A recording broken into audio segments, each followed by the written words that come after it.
दोस्तों 5 जनवरी सन 2022 भारत के प्रधानमंत्री नरेंद्र मोदी पंजाब के फिरोजपुर में एक जनसभा को संबोधित करने वाले थे। न केवल जनसभा को संबोधित करने वाले थे बल्कि 42,750,000 करोड़ रुपए की योजनाओं का शिलान्यास भी करने वाले थे। और देश के किसान जो भारत के प्रधानमंत्री से कृषि कानूनों से संबंधित नाखुश थे, उनको एक तरीके से खुश करने की कोशिश थी। इसी क्रम में उनका 5 जनवरी को दौरा था पंजाब के फिरोजपुर में, लेकिन वो दौरा रद्द हो गया। और रद्द कुछ इस तरीके से हुआ कि हंगामा खड़ा हो गया, और इतना हंगामा कि अब तक वो हंगामा नहीं थम रहा है। और मुझे लगता है 2, 4, 10 दिनों तक वो हंगामा चलता ही रहेगा। हंगामा क्या है? हंगामा कुछ इस तरीके से हुआ कि प्रधानमंत्री को फिरोजपुर जाना था। दरअसल वो दिल्ली से भटिंडा एयरपोर्ट तक पहुंचे और वहां से प्रस्तावित कार्यक्रम ये था कि वहां से चॉपर यानी हेलीकॉप्टर के माध्यम से वो फिरोजपुर जाएंगे, रैली को संबोधित करेंगे। और उससे पहले हुसैनी वाला एक राष्ट्रीय शहीद स्मारक है, वहां जाकर के वो एक तरीके से शहीदों को श्रद्धांजलि देंगे और उसके बाद में फिरोजपुर का दौरा करेंगे। तो इससे पहले हुआ ये कि वहां पर फिरोजपुर पहुंचने से पहले ही एक फ्लाईओवर पर कुछ किसान एहतजाज करने लगे, प्रोटेस्ट करने लगे, और उसके नतीजे में प्रधानमंत्री की जो गाड़ी थी, उनका जो काफिला था, वो लगभग 15 से 20 मिनट तक वो जाम में फंसा रह गया। और फाइनली प्रधानमंत्री नरेंद्र मोदी का ये निर्णय हुआ कि उनको फिरोजपुर का दौरा रद्द किया जाना चाहिए, और वो वापस चले गए भटिंडा एयरपोर्ट। और भटिंडा एयरपोर्ट पर उन्होंने एक ऐसी बात कह दी, उन्होंने ये कहा वहाँ के अफसरान से कि अपने सीएम को थैंक्स कहना कि मैं ज़िंदा वापस आ गया। अब ये जुमला बोलना था कि हंगामा मच गया, और वाकई में ये बहुत ही सीरियस बात है। प्रधानमंत्री अपने बारे में अगर ये बात कहे कि मैं ज़िंदा वापस लौट आया, इस वजह से उनको थैंक्स कहना, तो इसका मतलब ये सीधा सीधा निकाला गया कि प्रधानमंत्री नरेंद्र मोदी के सिक्योरिटी में चूक हो गई। और इसको लेकर के social media, main stream media लगातार एक तरीके से बर्निंग टॉपिक बन गया। और अब इस पे समझने की कोशिश की गई कि आखिर ये इस पूरे मुद्दे में, इस पूरे मामले में प्रधानमंत्री नरेंद्र मोदी की सिक्योरिटी की चूक कैसे हुई और इसका जिम्मेदार कौन है। तो अब जिम्मेदार तलाशे जाने लगे और एक दूसरे पर इल्ज़ाम लगाने लगे। इधर से बीजेपी के राष्ट्रीय अध्यक्ष जेपी नड्डा ने यह कहा कि जब इस सिलसिले में बात करने के लिए पंजाब के मुख्यमंत्री चरणजीत सिंह चन्नी से बातचीत करने की कोशिश की गई तो उन्होंने फ़ोन रिसीव नहीं किया। वहीं दूसरी तरफ पलटकर चरणजीत सिंह चन्नी का जवाब आया। उन्होंने कहा यह बहुत ही सामान्य प्रक्रिया थी, इस तरह की सिक्योरिटी चूक की कोई बात नहीं है। किसान एहतजाज कर रहे थे, एहतजाज में उनका राइट था, 10-15 मिनट का समय लगता है, वो आसानी के साथ खाली कराया जा सकता था, और ये बहुत ही सामान्य बात थी। और इधर से पूरा हंगामा मच गया कि सिक्योरिटी चूक, और प्रधानमंत्री 15 से 20 मिनट तक फंसे रहे। और उधर से चरणजीत सिंह चन्नी का ये सीधा सीधा जवाब था कि इसमें किसी तरह की सिक्योरिटी चूक की बात नहीं है, ये बहुत ही सामान्य सी बात उनके हिसाब से लग रही थी।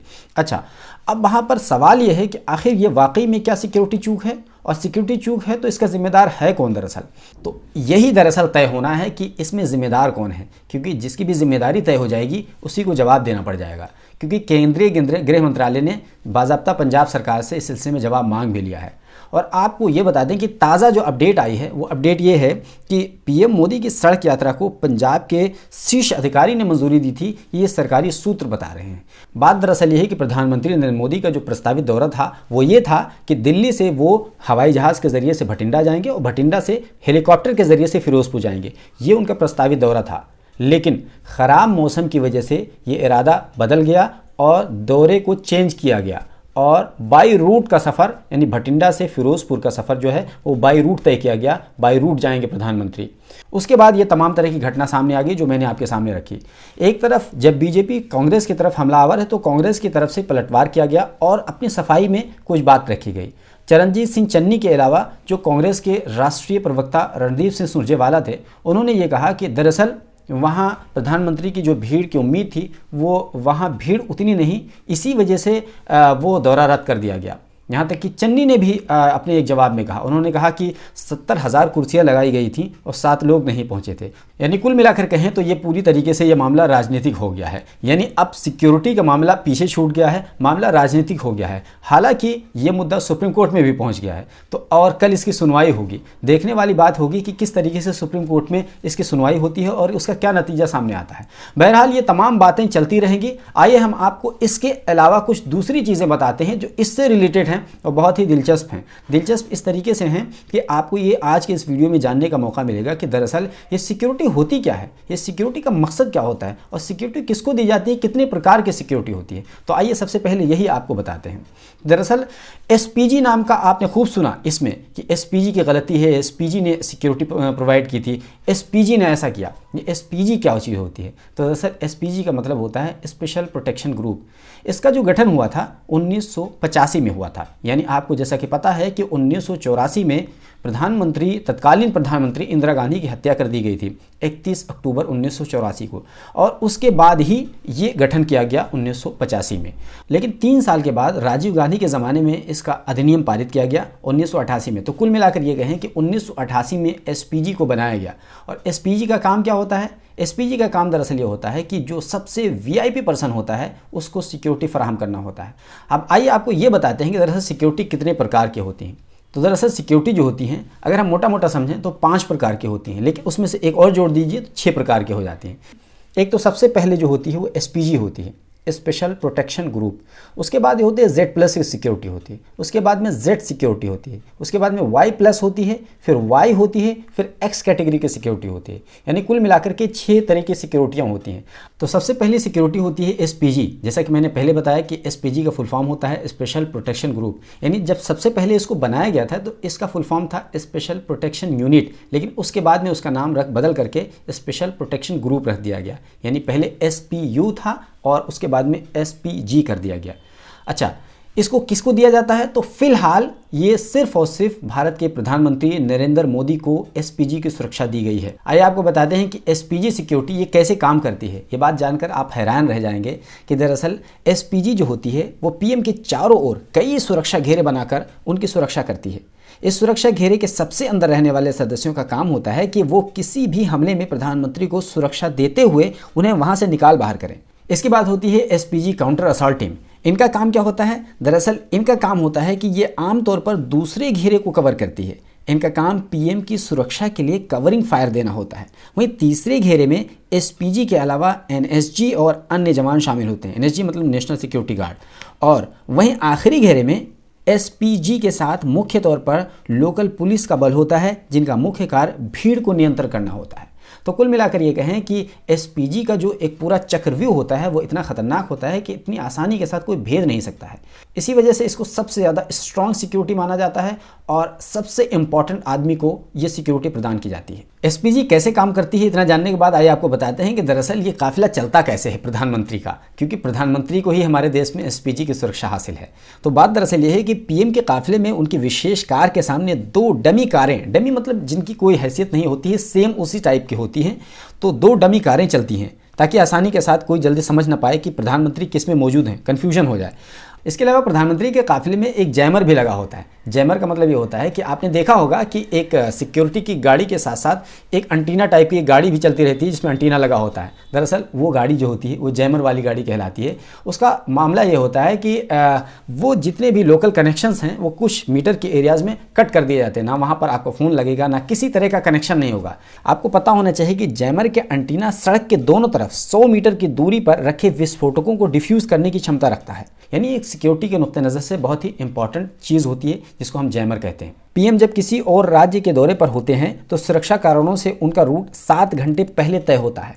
जी हाँ, जब हम ये बात करते हैं कि प्रधानमंत्री के रूट को 7 घंटे पहले तय कर लिया जाता है, तो फिर जब प्रधानमंत्री नरेंद्र मोदी भटिंडा एयरपोर्ट पर उतरे थे उसके बाद विद इन आवर ही ये डिसाइड कैसे कर लिया गया कि हमें बाय रूट जाना है या किसी और रास्ते से जाना है। और दूसरा सवाल यह है कि अगर आपको बाय रूट ही जाना था तो एसपीजी को इतनी जानकारी होनी चाहिए कि ये पूरा रूट खाली है कि नहीं खाली है, क्योंकि आपको भी पता होना चाहिए कि जब कोई वीआईपी, और ख़ासतौर से यहाँ तो वीवीआईपी का मामला था, प्रधानमंत्री का मामला था, जब इनकी गाड़ी गुजरती है तो उससे कम से कम 1 घंटा पहले एक और गाड़ी, पहली से एक गाड़ी जाती है सुरक्षा बलों की, और वो पूरा मुआयना करती है और किसी तरीके से वो अरोधक क्षमताओं को हटा देती है और उसके बाद में फिर प्रधानमंत्री का फ्लीट जाता है, प्रधानमंत्री का काफिला जाता है। तो इतनी आसानी के साथ किसी तरीके का रोड़ा नहीं होता है। हमें याद है कि एक बार नदवे में हामिद अंसारी साहब आए थे तो हमने देखा कि वो उनके आने से पहले पूरे ब्रेकर्स को तोड़ दिया गया था, एक तरीके से पूरा प्लेन कर दिया गया था रोड को, ताकि उनकी गाड़ी आए बहुत तेज़ी के साथ आए और बहुत तेज़ी से चली जाए, किसी तरीके से कोई रुकावट ना हो। उस टाइम हमें नहीं समझ में आया था और हमको लग रहा था क्या फालतू में 2 मिनट के लिए इनकी गाड़ी के आने के लिए ये पूरा ब्रेकर तोड़ दिया गया, हज़ारों रुपये का खर्चा कर दिया गया, दोबारा से उसको बनाया जाएगा। उस टाइम हमें ये नहीं समझ में आया था, लेकिन अब समझ में आता है कि प्रधानमंत्री या इस जैसे वीवीआईपी लोगों के लिए ये जो बैरियर्स होते हैं वो कितना ज़्यादा किस तरीके से रिस्ट्रिक्ट करते हैं और ये तोड़ना कितना ज़रूरी होता है। तो कुल मिलाकर ये कहें कि इस वक्त जो सिक्योरिटी चूक की बात कही जा रही है उसमें सबसे ज़्यादा जो जिम्मेदार माने जाने की बात है वो एसपीजी की है, क्योंकि एसपीजी ने ये कैसे कंफर्म कर लिया कि प्रधानमंत्री का ये जहाँ से काफिला गुजरेगा वो पूरा रूट खाली है, यानी सेफ पैसेज है। तो सबसे पहले तो एसपीजी की जिम्मेदारी थी कि वो जाकर के ये चेक करते कि क्या वहाँ कोई एजिटेशन तो नहीं हो रहा है, किसी तरह के लोग तो नहीं खड़े हुए हैं। अगर वहाँ कोई एजिटेशन हो रहा है, कोई लोग खड़े हुए हैं, कोई प्रदर्शन कर रहे हैं, तो फिर प्रधानमंत्री के काफिले को वहाँ तक ले जाने की ज़रूरत ही क्या थी कि 15-20 मिनट तक वो प्रधानमंत्री नरेंद्र मोदी एक तरीके से फंसे रहे और उसके नतीजे में उनको वहाँ से वापस लौटना पड़ा। तो कुल मिलाकर के ये बहुत बड़ा अहम सवाल है। आने वाले दिनों में इस सवाल को पूछा जाएगा, तो जब पूछा जाएगा तो देखा जाएगा किस तरीके से इसका जवाब दिया जाता है। और एक बात और कि कोई भी वैकल्पिक मार्ग पे रखा जाता है, नहीं अल्टरनेटिव पाथ पे रखा जाता है। मान लो एक रोड बिजी था, इंगेज था, तो दूसरा रोड भी तो होना चाहिए, क्योंकि प्रधानमंत्री की सुरक्षा का मामला है अंततः। तो इस वजह से प्रधानमंत्री की सुरक्षा के मद्देनजर एक अल्टरनेटिव मार्ग होना चाहिए, जो कि अल्टरनेटिव मार्ग एसपीजी प्रोवाइड नहीं कर सके। ये मेरा सवाल नहीं है, ये एक तरीके से सिक्योरिटी एक्सपर्ट का सवाल है। तो जाहिर सी बात है इन तमाम सवालों का जवाब देना होगा एसपीजी को। तो इसी वजह से इस वक्त जो है वो सबसे ज़्यादा सवालों के घेरे में एसपीजी है। यही नहीं, इसके अलावा एक प्रोटोकॉल ये भी होता है कि प्रधानमंत्री की फ्लीट गुजरने से 10 से 15 मिनट पहले वो जो पूरा रूट होता है वो पूरी तरीके से खाली करा लिया जाता है और आम लोगों की आवाजाही को पूरी तरीके से रोक दिया जाता है। यानी जब प्रधानमंत्री का काफिला गुजर जाएगा तब आम लोगों की आमद शुरू होगी और उसके लिए पुलिस के जवान तैनात कर दिए जाते हैं 10 से 15 मिनट पहले। यानी पूरी तरीके से वो पूरा सेफ पैसेज माना जाता है, तब जाकर प्रधानमंत्री का काफिला गुजरता है। इतनी आसानी के साथ प्रधानमंत्री का काफिला किसी भी रूट से नहीं गुजरता है। यानी एसपीजी ये सुनिश्चित करती है कि कंप्लीटली ये रास्ता सेफ है, तब जाकर प्रधानमंत्री को गुजारा जाता है। अच्छा, यहाँ पर एक बात और आपको बताते चलें कि आपने देखा होगा कि एसपीजी सुरक्षा के जो जवान होते हैं उनमें से 1-2 लोग जो होते हैं प्रधानमंत्री के आसपास, वो आमतौर पे 2 ब्रीफ केस लेकर चलते हैं एक एक करके।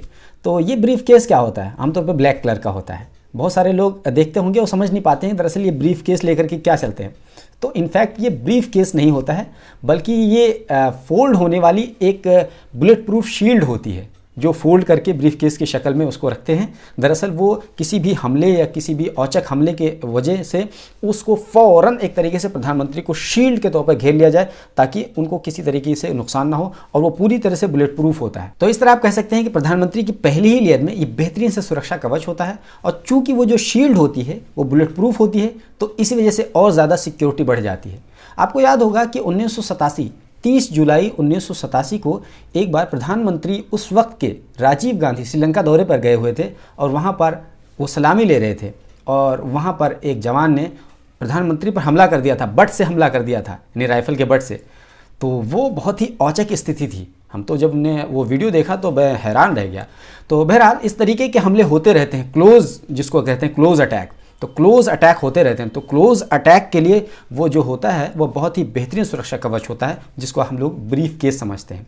बहरहाल आगे बढ़ते हैं और आपको बताते हैं कि दरअसल एसपीजी के बाद Z+ कैटेगरी में क्या क्या सिक्योरिटी होती है। तो दरअसल उसमें कुल 55 लोग होते हैं यानी सिक्योरिटी करने वाले Z+ में, जिसमें से 10 NSG के कमांडोज होते हैं और पुलिस पर्सनल्स होते हैं। उसके अलावा Z कैटेगरी होती है, उसमें 22 पर्सनल्स होते हैं, जिसमें से 4 से 6 NSG कमांडोज होते हैं, बाकी पुलिस पर्सनल्स होते हैं। उसके अलावा Y+ कैटेगरी होती है सिक्योरिटी की, जिसमें 11 जो होते हैं वो सिक्योरिटी पर्सन होते हैं, जिसमें से 2 से 4 NSG कमांडोज होते हैं, प्लस पुलिस पर्सनल्स होते हैं। उसके अलावा Y कैटेगरी होती है, जिसमें से कुल 8 लोग सुरक्षा करते हैं, जिसमें से 1 से 2 जो लोग होते हैं वो कमांडो होते हैं। डिपेंड करता है कि किसको 1 देना है, किसको 2 देना है। और सबसे जो लास्ट कैटेगरी होती है वो X कैटेगरी होती है, उसमें सिर्फ 2 सुरक्षाकर्मी होते हैं, जिसमें कोई NSG नहीं होता है, कोई कमांडो नहीं होता है, केवल वो पुलिस पर्सनल्स होते हैं। तो कुल मिलाकर ये कहें तो ये पूरा मामला है सिक्योरिटी का। तो हमने ये कोशिश की कि सिक्योरिटी से संबंधित ये वीडियो आपको बता दें और अंत में एक छोटा सा मनोरंजन के तौर पर उसको लेते चलें। मनोरंजन ये है कि इस पर जब बहस होने लगी तो आप जानते हैं कि गोदी मीडिया इसमें बहुत ज़्यादा आगे रहता है और गोदी मीडिया हर चीज़ में अपनी टांग अड़ाता रहता है और बेइज्जती भी कराता रहता है। तो बेइज्जती कुछ इस तरीके से हुई है कि सुधीर चौधरी जो हमारे, जिसको हम लोग प्यार से तिहाड़ी कहते हैं, जी न्यूज़ के सुधीर चौधरी ने ये कह दिया कि प्रधानमंत्री नरेंद्र मोदी नवाज शरीफ से मिलने अचानक पाकिस्तान चले गए थे और वहाँ आसानी के साथ वो गए, मिल लिए। यानी एक तरीके से पाकिस्तान की सिक्योरिटी ज़्यादा बेहतर है इंडिया के पंजाब की सिक्योरिटी से। यानी कह सकते हैं कि उन्होंने पाकिस्तान को बेहतर सिक्योर देश बताया है अपने हिंदुस्तान के मुकाबले में। तो इसको लेकर के उनको तो ट्रोल होना ही था और ट्रोल हो भी गए। और ट्रोल कुछ इस तरीके से हुए, एक ट्विटर यूज़र हैं श्याम कुमार मीरा, आपको पता होगा वो आज तक में पहले थे, उनको निकाल दिया गया था। उन्होंने लिखा, जी न्यूज़ का एंकर सुधीर चौधरी कह रहा है कि पंजाब से ज़्यादा सेफ पाकिस्तान है। कल को पाकिस्तान जाकर कहेगा कि पाकिस्तान से ज़्यादा सेफ तो तिहाड़ जेल है। जी हाँ, तिहाड़ जेल इसलिए क्योंकि वो आपको पता होगा कि वो जिंदल के साथ डील करते हुए 100 करोड़ का वो तिहाड़ जेल जा चुके हैं। इसी वजह से हम लोग उनको प्यार से सुधीर तिहाड़ी जी कहते हैं, चौधरी की जगह। तो कुल मिलाकर आपको इंटरटेनमेंट से भरा हुआ और नॉलेज से भरा हुआ ये वीडियो आपको कैसा लगा हमें कमेंट बॉक्स में ज़रूर बताइए। चैनल पर नए आए हैं तो ज़रूर सब्सक्राइब कर लीजिए, बगल में घंटी का निशान बना होगा उसको दबा दीजिए, ताकि जैसे ही मैं वीडियो अपलोड करूँ फ़ौरन इसकी जानकारी आपको मिल जाए। Alpha hospital and trauma centre, engineering college चौराहा, सीतापुर रोड, लखनऊ।